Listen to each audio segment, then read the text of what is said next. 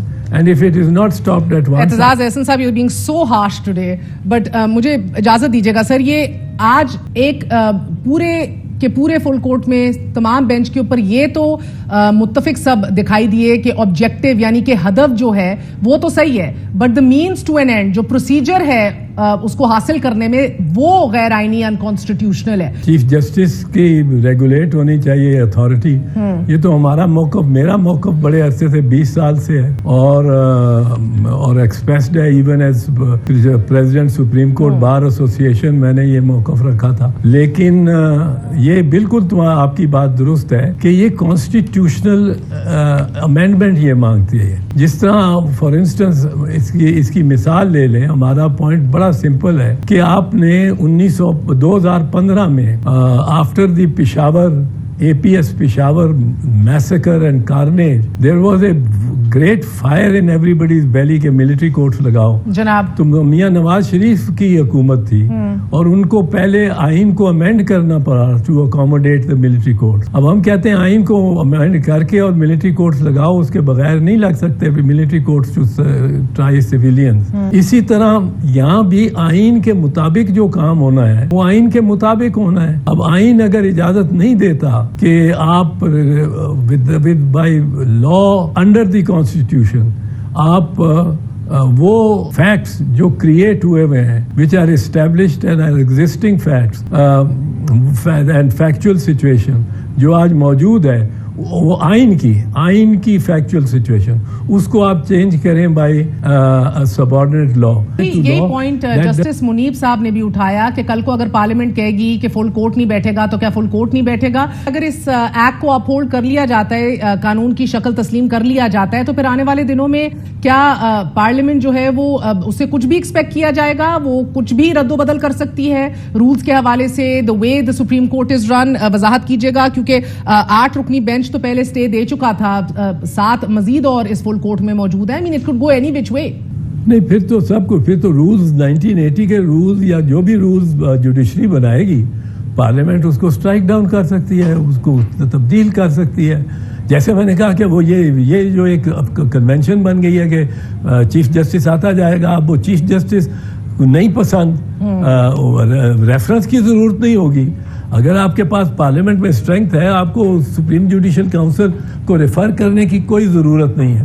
آپ 2/3 میجورٹی اپنی لے آئیں, وہ کسی نہ کسی پارٹی کی اور الائنس کی ہو جائے گی, اور وہ لے آئیں اور آپ جج صاحب کو گھر بھیج دیں, کوئی سپریم جوڈیشل کاؤنسل نہ ہے. یہ نہیں ہو سکتا. یہ اس لیے نہیں ہو سکتا کہ ہمارے ہاں یہ انٹرنچ ہو گیا ہے یہ پرنسپل آف ٹرائیکاٹمی آف پاور. اب آئین نے جو فریکشنز دے دی ہیں اس کو آپ لا سے تو چینج نہیں کر سکتے. آپ کہیں جی ہم نے تو کچھ نہیں کیا, سپریم کورٹ کے جو رولز ہیں ہم نے اڑا دیے ہیں کیونکہ ہم نے ایکٹ آف پارلیمنٹ ہے, we are the law. You are the law but you are not the law of the level. اس سطح کے آپ لا نہیں ہو, اس طاقت صلاحیت کے آپ قانون نہیں ہو. جو ایکٹ آف پارلیمنٹ ہے وہ آپ کا اس صلاحیت نہیں رکھتا کہ rules of the supreme court کو وہ امینڈ کر سکے. ناظرین, اعتزاز احسن کے مطابق اگر سپریم کورٹ پارلیمنٹ کو اپنے معاملات میں اس طرح سے مداخلت کی اجازت دے گی تو یہ اس ملک پر دوبارہ سے مسلط ہو کر ایک نیا بل بنا دیں گے, جس کے تحت یہ پھر سپریم کورٹ کو اپنی من مرضی کے مطابق جیسے چاہیں گے چلائیں گے, اور اپنے مفادات حاصل کرنے کے لیے پارلیمنٹ میں قانون سازی کر کے سپریم کورٹ میں ایسی تبدیلیاں لائیں گے جس سے ان کو ہی فائدہ ہوگا. اور نون لیگ تو شروع سے ہی ہر ادارے کو اپنے مرضی کے مطابق چلانے کی کوشش کرتی ہے. اگر آج سپریم کورٹ میں یہ بل پاس ہو جاتا ہے تو سپریم کورٹ تو پارلیمنٹ کے بنائے ہوئے قانون کو آرام سے مان لے گی, لیکن خدا نہ خواستہ اگر ان چوروں کی حکومت دوبارہ آئی تو یہ سپریم کورٹ کو بھی اپنی پارٹی کا حصہ بنا کر چھوڑیں گے. لہٰذا اعتزاز احسن نے اپنے تحفظات کا اظہار کیا. ان کا کہنا تھا کہ بالکل ایسا ہی ہونا چاہیے. سپریم کورٹ کے چیف جسٹس آف پاکستان کے پاس سارے اختیارات نہیں ہونے چاہیے اور سپریم کورٹ کے رولز اینڈ ریگولیشنز کو مزید بہتر ہونا چاہیے. مگر پارلیمنٹ کو کوئی اختیار نہیں کہ وہ نون لیگ جیسی لولی لنگڑی پارلیمنٹ کو اپنے ذاتی مفادات حاصل کرنے کے لیے ان کے قانون بنائے اور سپریم کورٹ کو اپنی من مرضی کے تحت چلائیں. لہٰذا اس قانون کو سسپینڈ ہونا چاہیے. ناظرین, اس بارے میں آپ کی کیا رائے ہے کامنٹ میں ضرور بتائیے گا. اگلی ویڈیو میں ملتے ہیں, تب تک کے لیے اللہ حافظ.